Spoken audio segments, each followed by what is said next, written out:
I just want to have Troy, like, take me everywhere and introduce me. I just snorted again. Okay. My name is Ashley, and I'm an alcoholic. And my sobriety date is August 2nd, 2020. So I got sober during COVID. That was fun. And I just want to, like, give you a little preface, or not a preface, a warning sign. I might, like, joke around and stuff a little bit, but what it comes down to is I take my sobriety very seriously, and I take Alcoholics Anonymous very seriously. So, and really when I'm joking, it's because I'm so nervous that I might just say silly things, and I don't mean to. So with that being said, let's get started. So I was born in Pennsylvania in 1983, and I'm just kidding. And anyway, I was raised in Florida, and I have two parents who are still together. They were awesome. And my dad had two daughters to a previous marriage, so I have two half-sisters who are older than me, and then two younger sisters to both my parents. And my parents are great. They're not alcoholics, but the alcoholism does run in my mom's side of the family. I have a couple aunts and uncles who are actively drinking. I have my grandfather, he was an alcoholic. And my uncle Timmy, interestingly enough, he never drank in his life because of their father, but he died of an overdose of pills. So it does run in my family. I caught it. None of my sisters did. And that's where we stand with that.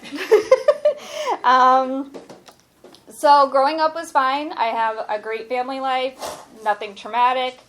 Everything is great. Alcoholism does not discriminate against who you are, what color you are, whatever. It does not matter. You got it. And I do. And there's I always think of, I like crime shows, and if anyone watches Evil Lives Here, there's they talk about something, they're like, he wasn't always this way, but there were signs. And that's how I feel about my alcoholism when I was a kid. I didn't drink, but there were signs. I was very self-conscious all the time. I still am, but that's getting better. And I was very sneaky. I was a sneaky little kid, and I always wanted my way, and I wanted my way now. And that carries over into my alcoholism. And let's see. So growing up, I was actually a very serious child because I started dance class. My best friend was in dance class, and I, of course, wanted to sign up, right? So I went to my first class to watch her, and I remember what I was wearing, what song they were dancing to, what it smelled like, everything. And it was this is what I want to be when I grow up. Watch out, Paula Abdul, because straight up, now tell me. And I danced. That's what I did all the time. I went to school, and then I went right to dance. Sometimes I had to change in the car to go to dance, and I was there till 9 o'clock in the evening, every night, from when I was in third grade all the way till senior in high school. And so it's really cool because I got to be involved in something other than school, and my parents liked that I was active and all that stuff. But it also created a little bit of frustration within myself because kids would come over and be like, hey, Ashley, can you play outside? And I'd be like, no, I have to go to dance class. And they're like, why? And I'm like, because I have to be a dancer when I grow up. So I didn't, they didn't understand, that's what I was serious. I want to be a dancer. So, and then when I was in high school, people had parties. I didn't go to them. And even if I did go to them, my parents had kind of a pretty strict curfew. So by the time I got out of dance at 9 o'clock, it was not worth it. So I didn't even bother. So there's a lot of frustration there, and I wasn't really mad at anyone, but I was mad. I was very frustrated and torn between these two lives almost. And it was just, it was kind of lonely. And I remember feeling very lonely throughout my high school life. Like I was a morose teenager, and I would sit in my room all by myself and like decorate my room by myself. And my little sisters are close in age, so I didn't really have anyone with me ever. I was very lonely, I think. I gotta breathe. Sorry, I meditate and I pray before I speak, and then I have a Red Bull, so who knows how this is going to go. And so, anyway, after high school, my parents were like, you need to get a job or you need to go to college. And I did get offered a cruise ship to dance on a cruise ship right out of high school, but the thought of being on a ship in the middle of the ocean and not being able to get off, really freaked me out. So I chose to go to college, and lucky for me, I'm kind of talented. So I got into one of the best dance schools in the country. It's called Point Park University. It's in Pittsburgh, and it's still in the top 10 today. So it was awesome. I walked into just like when I walked into my first dance class, I walked into that college and I was like, this is where I want to be. And it was great. So I get there, and my mom and my grandmother moved me into my dorm. And as soon as they left, I went and got my tongue pierced and went to a party. Because I have freedom now. I have the life that I've been battling with, the seriousness of dance, but also I get to do whatever I want, so I get to party too. So I immediately latched onto parties and partied all through college, and I didn't really see too many consequences of my actions, except there were signs. One time I was at a party. I don't remember. I just remember the next day my friend, he's a male, he said, "You are so lucky that I carried you into the college and took you to your dorm and not someone else." He walked past security with me over his shoulder, and lucky for me, I was in the right hands. And that's how my higher powers started working in my life. Early on. And of course I didn't see that until much later. But those kind of things happened to me frequently through college, and I didn't see it. I didn't know that I was drinking abnormally until I got sober. I found out that not everyone blacks out. I had no idea. I always blacked out. I thought that everyone was on that little game of what happened last night, and it was just me. So, the consequences were not showing, and I got a diploma, and I didn't get the best grades, but D is for diploma for me. So I graduated, and I now have a degree in dance. And I went home after college to back to my parents' house. They said, you can live here for a year for free, but you're going to get a job, you're going to make your money and move out. And that's exactly what I did. I taught dance at several dance studios around town in Fort Lauderdale and saved up my money. And then around a year of living at home, I had 3 things happen in a week. 1, my parents were driving me nuts. 2, someone told me I would never make it as a dancer. And 3, I got a really great fortune in my fortune cookie, and it said, the hinge on the door to success is confidence. And I was like, bingo! And then my friend asked me to move to Las Vegas, and I was like, peace out. And I moved to Las Vegas with my now husband, and we drove across the country. We had never been there. His mom bought a condo for us, and we had to find our apartment. We had no idea where we lived, nothing. Oh, wait.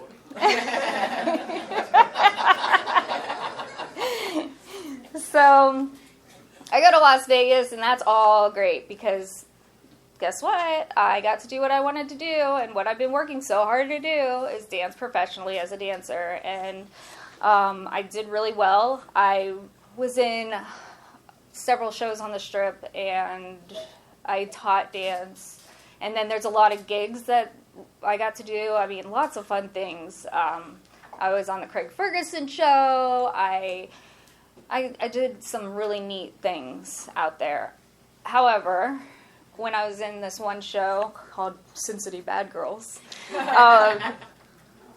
it was closing, and I really felt like I found myself as a dancer during that time. Like, I felt something shifted in, I don't know. Something shifted in me as far as professionally, and I felt really good about myself. But when the show closed, came that devastation, and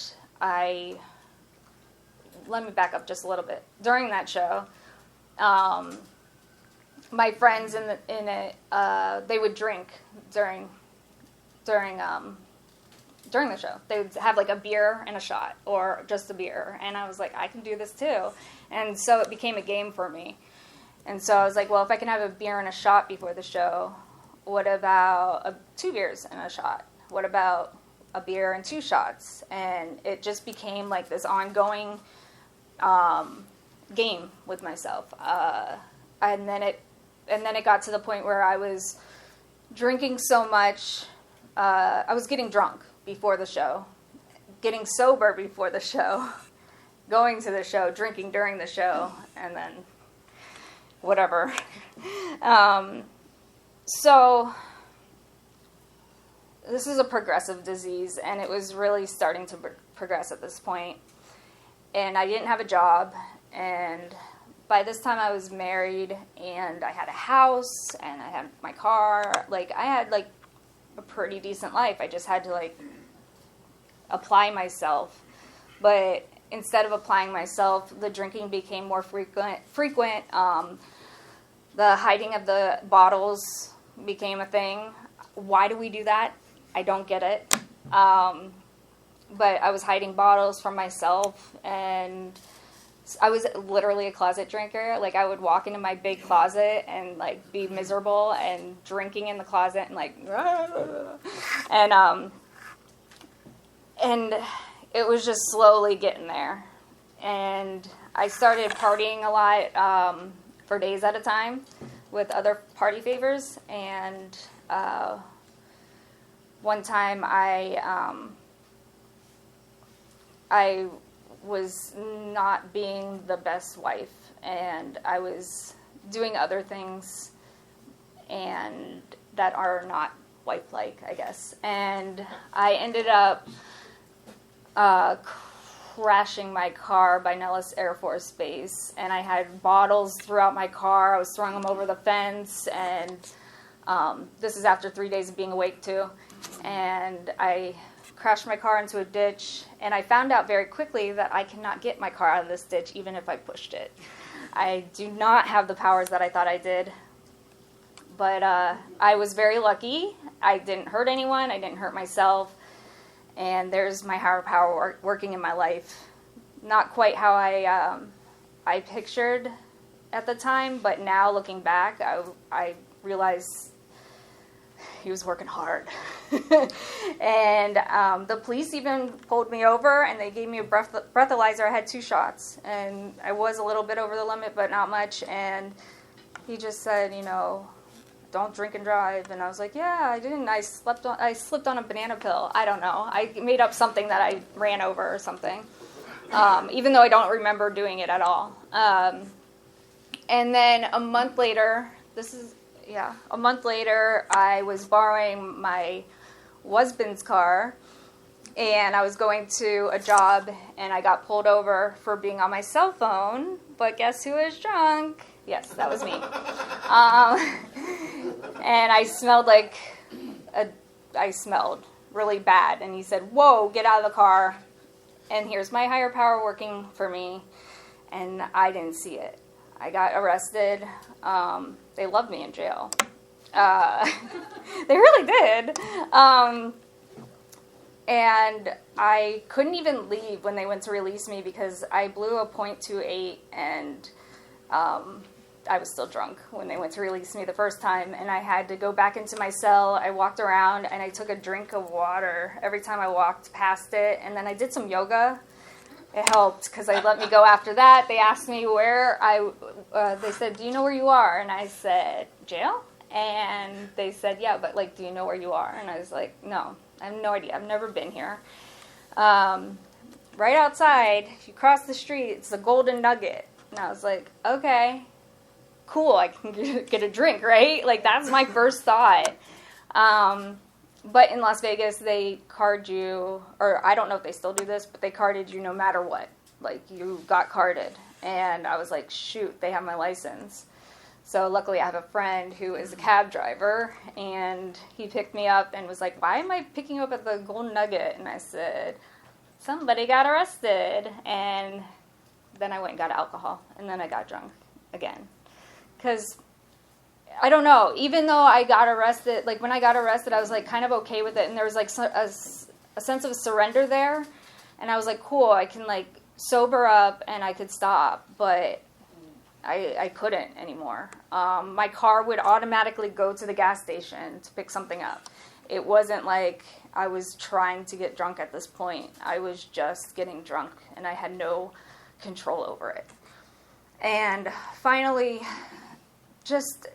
everything hit the fan in Las Vegas, and I finally just gave up. I was like, I can't do this anymore. I went to California twice.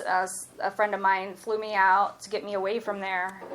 Flew me out again because I had like a nervous breakdown, and he said, you're not going back to Las Vegas till I know your mom's picking you up and taking you back home. And so that's what she did. My mom came and got me in Las Vegas, and I was pretty drunk, and I told her, I want this pile of stuff. I don't care what you do with anything else. Did she pack that pile of stuff? No. I don't know where it is, but it was like the most important stuff to me, and all of it is in, or was in, a storage unit, and it's still there because I left. I just picked up my stuff and left. I think I brought my dog home and a suitcase. So I got back to Florida, and I thought that this was going to be it. This was going to be my chance to get sober, get like my head on straight, get everything back into order. And unfortunately, that's not how it works. I was still stuck with me. We all know that. I didn't have anything worked out. I still had the problem, and the problem was me. And so I really just wanted to bust out and, hi, it's me, and the problem, or whatever it is. I don't know, whatever. It's Taylor Swift, right? I don't know. So I got home, and like, I think that I thought everything was going to be okay. I thought it was going to get better. And really it was just more monitoring my drinking. My parents were there, but I still had to sneak it because I still needed it. And going to any lengths to get my alcohol became really fun because they have a Ring camera, and I would sneak out the back door. I'm an adult, guys. I snuck out the back door, got an Uber, because remember, I don't have a license still, and I don't have a car. I got an Uber down the street. I had to go around the house so that the Ring camera wouldn't go on, like, get me in it, and that I did that pretty frequently, and therefore I was paying double to get my alcohol. I didn't have a job yet. But I did get a job, and I was teaching children again, drunk, very drunk. And it's really sad because I was thinking about it just today, how happy I am that I get to experience things and be present. And I have all these little kids that I was teaching, and I wasn't there. I was not there. And those kids, I remember them like saying, Ashley, do that Ashley thing. And I'm like, I have no idea what they're talking about. And they were like, it was so funny. And I'm like, I bet it was. Like, I have no idea, like, how I even kept that job for so long. But on top of it, I got back to Florida, and as soon as I got back to Florida, I I needed a boyfriend. So, to back up just a little bit to get there, my remix, after my ex-husband and I broke up, I started seeing this other guy who is not a very, very good guy. He was a drug addict, and he threw me around a lot, and then he started stalking me, which was another whole another reason why I was leaving. But he was stalking my friends from high school. Like, I don't know what his plan was, but it was really stupid. And my current husband is one of the people he stalked, and I was like, I'm just going to go on and start telling people who this guy is. Again, I don't know what my plan was at this point, but I was like, I got a hold of Steve, and I was like, you want to hang out? And I'm so lucky. Again, I think that was my higher power working in my life, because I happened to pick the right boyfriend this time. And poor Steve. I'm so sorry for the next couple of years, because I made his life pretty challenging. So I was working, I was still drinking, I have a boyfriend, I'm still living with my parents, and one day I got sick at work, and I was like, I threw up. And I was like, that's weird. I don't remember drinking anything red. And I didn't think much of it, but I was like, that's weird. So I didn't feel right. I went home. Steve picked me up, and then we went to, I don't know where we were going, but I had him pull over to throw up again.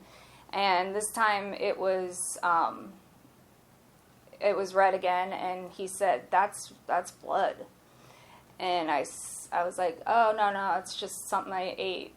And he's like, either I take you home and you can have your mom take you to the hospital, or I will take you to the hospital. And I was like, okay, you can do it. And I got to the hospital, and I had gone to the bathroom in my pants, and I didn't even know it. And I got out of the car, and Steve cleaned me up, and I happened to have a pair of pants in his car.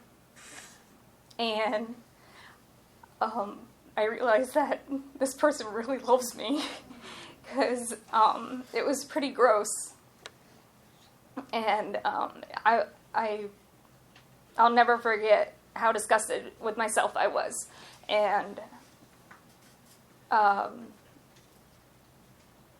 I stayed in the hospital for about 4 days. I had torn my esophagus, and I was bleeding internally.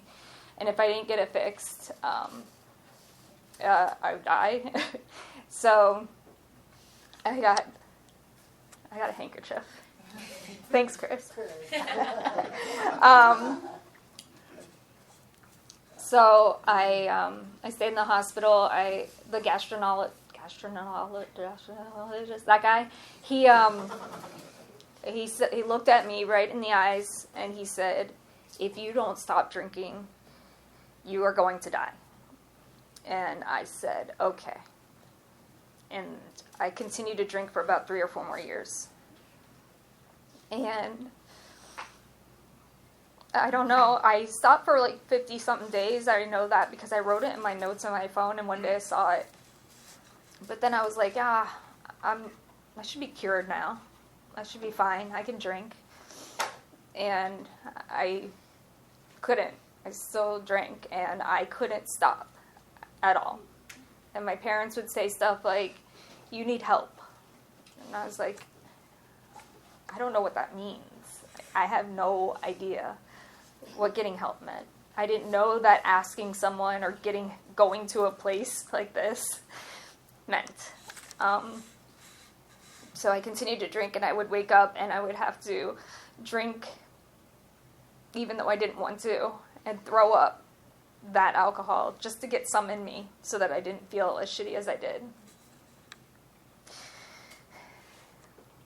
And that went on until the summer of 2020. And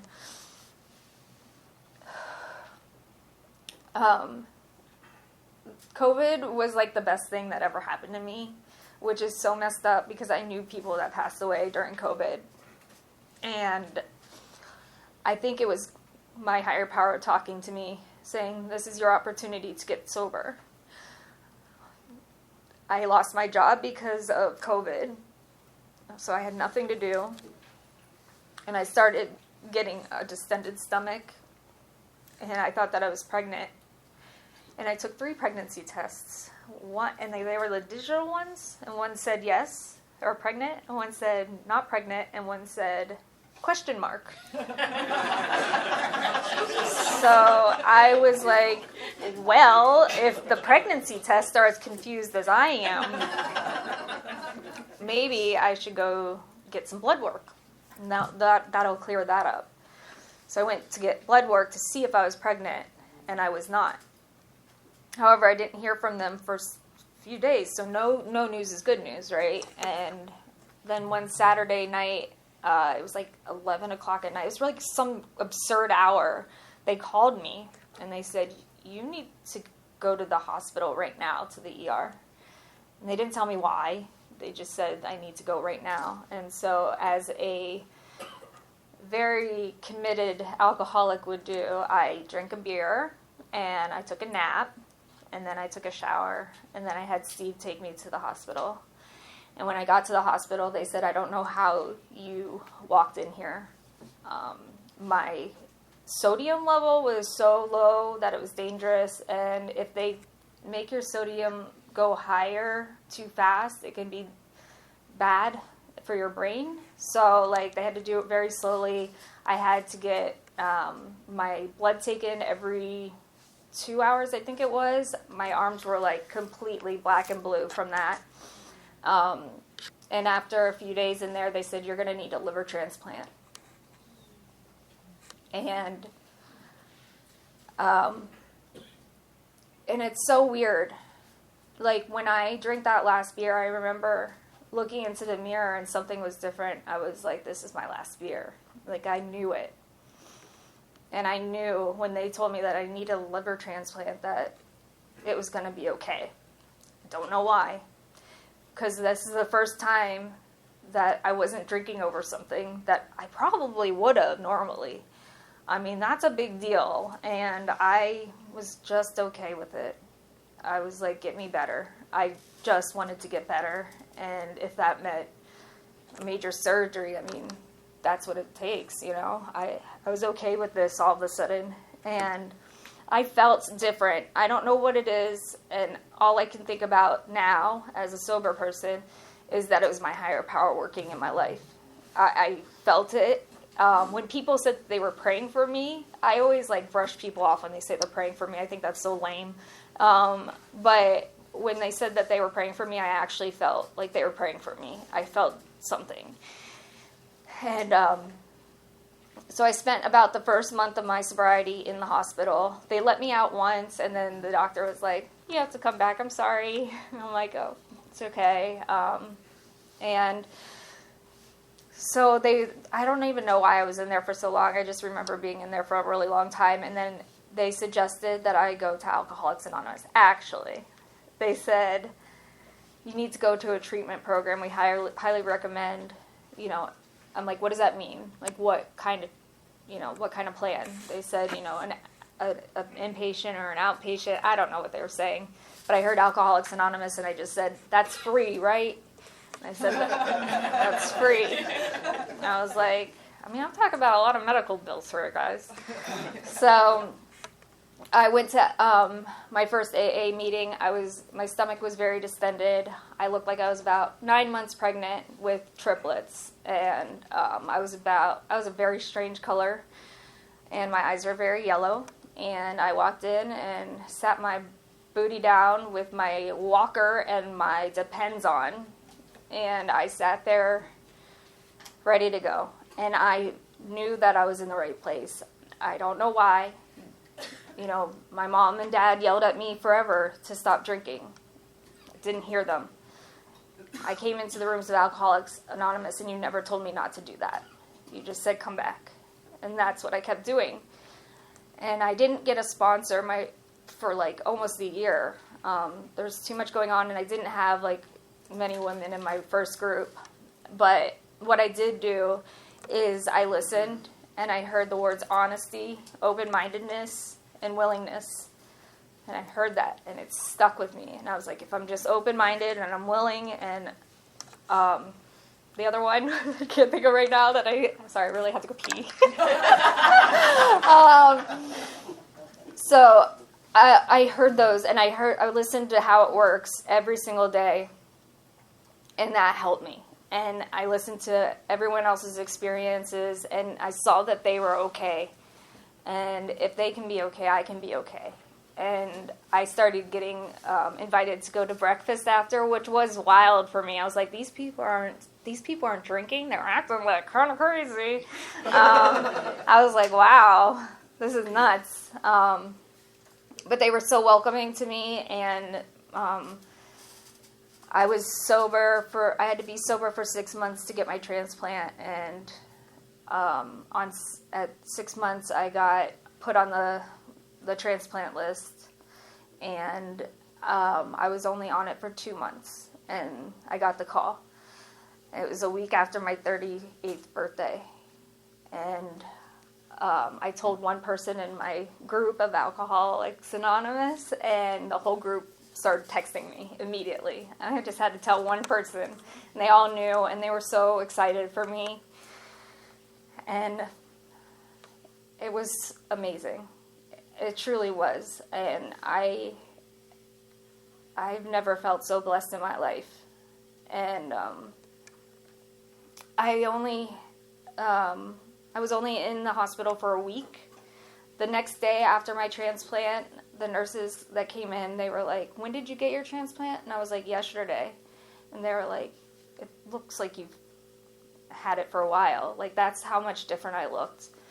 And I don't wear makeup anymore.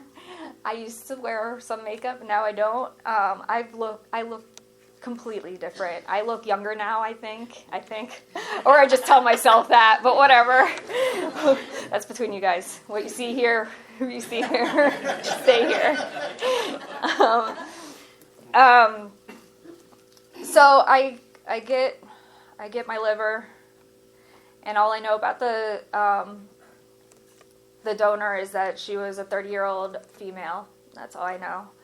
And in order to remain sober, besides, coming to Alcoholics Anonymous, I also have to honor her. I don't know her, but she saved my life. And so did Alcoholics Anonymous. So, on to the good stuff where I'm sober. So, I finally got a sponsor. Her name was Debbie. She actually lived in this area, and which is so weird. I found that out later.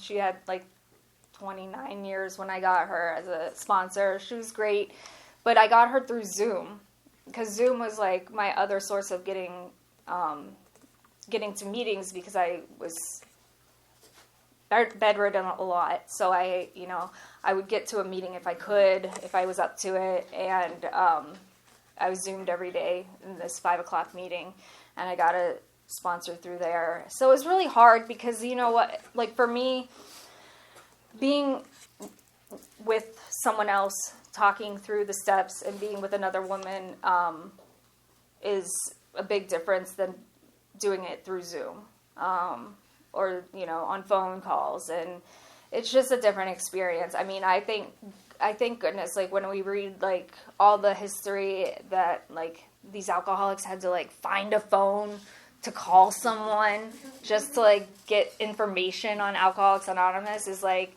we're so lucky. And I got to go to meetings on Zoom, and that is incredible. But I do like in-person meetings way better. I love going on Zoom when I absolutely cannot be here, but I'm here as much as possible. So I started going through the steps. I had no idea what I was doing. I was like, am I doing this right? I have no clue. I had no idea, but all I knew was honesty, open-mindedness, and willingness.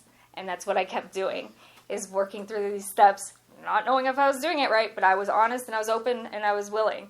And that's what I kept in mind the whole time. So did I do, like, my fourth step perfectly? Probably not. But it was as perfect as it could have been, I think.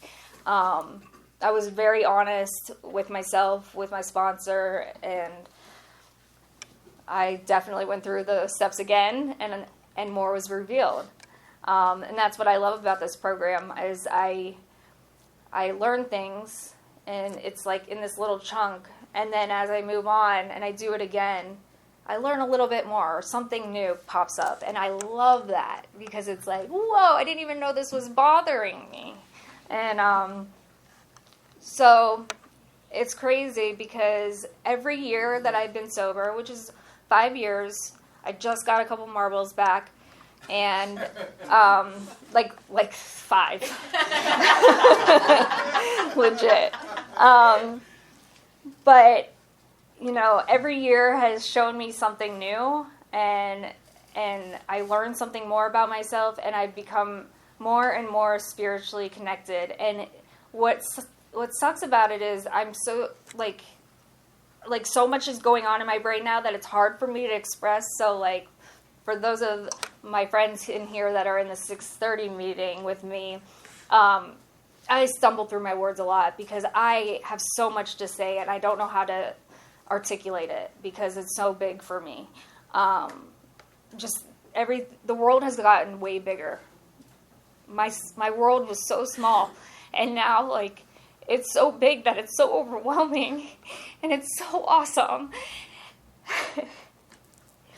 But so my first year, actually 8 months after I got my liver transplant, I got this opportunity to start my own business and teach yoga. 8 months after I got a transplant, I was doing yoga. It's wild. And I started my own business. It didn't last long because I moved, but that's crazy. I never would have done that without being sober and my higher power working in my life. I did not ask for that. I wasn't looking for that. It came to me. And I really think that my higher power shows me what I need to see and gives me what I need at the times that I need it. So after about 2 years sober, or at 2 years sober, it was right after, Steve got a promotion and we moved to Atlanta. And I didn't leave all my stuff behind like I did when I moved from Vegas. And I knew where everything was packed too. And everyone was looking at me like, you're not freaking out that you're moving to a new state? And I'm like, no. And all I can think about is all I have to do is do what I'm doing here in Florida. Pack up my bags, take it to Atlanta, and do it all there. That's all I have to do. Steve was awesome and found an apartment 8 minutes from a meeting that had several meetings a day. And that's what I did. I picked up my stuff and I went to Atlanta and I went to meetings, but I didn't go right away. And that's where my lesson is learned. We were in Atlanta a couple days and I was starting to get a little when I miss meetings, you could tell the crazy really comes out and the marbles start going everywhere. All 5 of them. So Steve kept saying, I think you should go to a meeting. It's right there. And I'm like, I know, I will. And sure enough, I walked into that room, and this is when I found out why it's so important to attend meetings. If those people weren't in those seats, I wouldn't have somewhere to go. And I cried so much. I was like, oh my God, I'm home. That's all I needed. 7 months after we moved to Atlanta, Steve got promoted again to move here. So here I am packing up my stuff again. I knew where everything was. Steve got an apartment close by to several meetings with lots of several locations with lots of meetings. And we picked our stuff up again and we moved here. And as soon as we got to we got to our apartment, and I said, where's the first meeting I can get to? And I went to Duncan Road group. I could not find it. I got myself in there. I ran in. There's 2 people there. And I was like, are you my people? And those were my people. And that's that's how I did it this time. So I learned from the first time not to wait. I got right into a meeting, and that's exactly what I needed. And I was so happy. I was so excited to be in that meeting. I started going to Duncan Road at 12 p.m., and that's where I was going pretty much all the time. In about 3 years sober, I was missing something. I didn't know what I was missing because I was going to meetings. I felt empty in some way, and I didn't know what it was. So I did a little thing called praying. I don't always go to praying. It's a big flaw of mine, but I'm working on it. But I prayed, and I just asked, like, what do I need? I don't know what I need. I feel like I'm doing all the things, but what do I need? And that week I got a new sponsee, and I got a job, a corporate job, not in my realm. No idea how this happened. It was very random, but it also changed my schedule so I couldn't go to the 12 o'clock meeting at Duncan. So what do? I looked for the next meeting that I could go to, which was at 6:30 a.m. here. And I was like, yeah! When I came in here, I was so excited and blessed because, again, I got exactly what I needed. And I have a corporate job now. It sounds way more fancy than it is, guys. I work from home in my pajamas. I have KPIs. I don't even know what that is. And I definitely, I just sit there and like tell people what to do. And when they don't do it, I get mad. So that's about 3 years sober. And then into my 4th year of sobriety, I got engaged. No, that wasn't the 3rd year. I got engaged somewhere in there. No big deal. But it was bound to happen. You know, I spent a lot of my relationship drunk. So there was not really a good time to propose to a drunk girl. Had to wait a little. So Steve was very patient with me, and when the time was right, he asked me to marry him, and I thought about it for about a second, and I said yes. And I also, so last year, my 4th year of sobriety, my grandma passed away. Again, one of those things where, like, normally, this is a moment where I would drink, right? Like, those moments are, like, what am I going to do? And it was nothing like that. I knew what I needed to do. I had to show up, and I had to be there and see what I could do to help my family while they're also mourning. I got to be there with her the last days of her life, and after she passed away, I got there right after she passed away, and I sat there in the room while she was already gone. And I never in my life would ever guess that I would be able to sit there in a room with my grandmother after she passed away. I would run and I would be drunk normally. And I got this blessing to sit there. And it was magical. It's so weird. Like, something shifted again. Like, something was really, really, really powerful in that room while my grandmother was already gone and we were sitting there. And I can only say it was my higher power working once again in my life. And it was interesting because I also felt like I had a shift in duties because now I have to be there for my parents. And I realized that. So then this year I got married. And I got to marry Steve, and I was sober. Unlike my first wedding, I was sober and I was present, and it was beautiful. And I did not even imagine it to be that beautiful. I thought, I've done this before. I didn't think it was going to be that great. It was It was pretty good. It was pretty cool.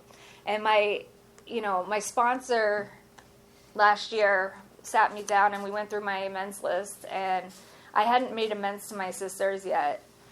And I finally did in last December. And they ended up being in my wedding. And it was awesome. And now I have a relationship with my sisters, so much so that the one sister invited herself to stay with me for a few days. And I was like, wow, that went fast. Like, do you need a key to my apartment too? But that's the magic of a sponsor. Like, she just gave me a little encouragement. She even said, like, they're going to be in your wedding. I just know it. And I was like, I was smiling at her and nodding, but inside I was like, no, they're not. And I was like, absolutely not. Are my sisters going to be in my wedding? And sure enough, there I was with my sisters by my side. And I just have, it's not even like anything crazy awesome is happening in my life all the time. It's just continuously okay. And I'm okay with that. It's much better than the misery I was in. I couldn't ask for a better life now. I even when I was a kid and like imagine like what my life would be like, it wasn't this good, And as far as sponsoring women, I have not sponsored in a while actually. But I always feel like my higher power puts a sponsee in my life when I need it most. And I've had really great luck with my sponsees that I have had. I've had some really great women that I worked with. One was so much different than me. She was so different than me. But she taught me so much. I went to do the 3rd step prayer with her, and I took her to my apartment, and she starts clearing my furniture to get on my knees. And I was like, I don't do that. But she told me, she said, God does so much for you, and you can't get on your knees. And I was like, damn. I was like, this girl is schooling me. But I did it. And you know what? Like, she taught me a lot. And she's still sober. And she's going, I don't know, does something in the hospitals where she preaches or something. I don't know. But she does like great things for service and stuff. So I don't know. Alcoholics Anonymous has been the most amazing thing in my life, and I don't know how I got this lucky. And if you are new or I don't know, or struggling at all, just keep coming back. I hate saying that because it's so cliche. But seriously, just put your booty down and listen, and stuff starts going into you, and you don't even realize it. Stuff starts, like your brain becomes a sponge, your heart becomes a sponge, and it starts to work. And I don't even know how to explain it otherwise, because I'm not like, oh, this happens when this happens. Like, it just happens, and it's really worth it. And if you just keep showing up, suiting up, showing up, and listening, you'll hear something right. And I'm going to end with that.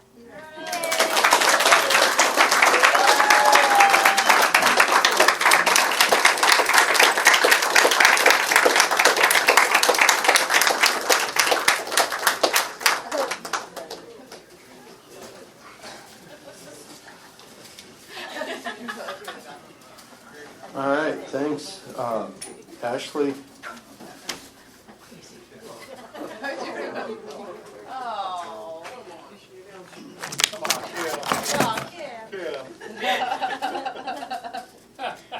All right, yeah, that was fun. Let me turn this damn recorder off.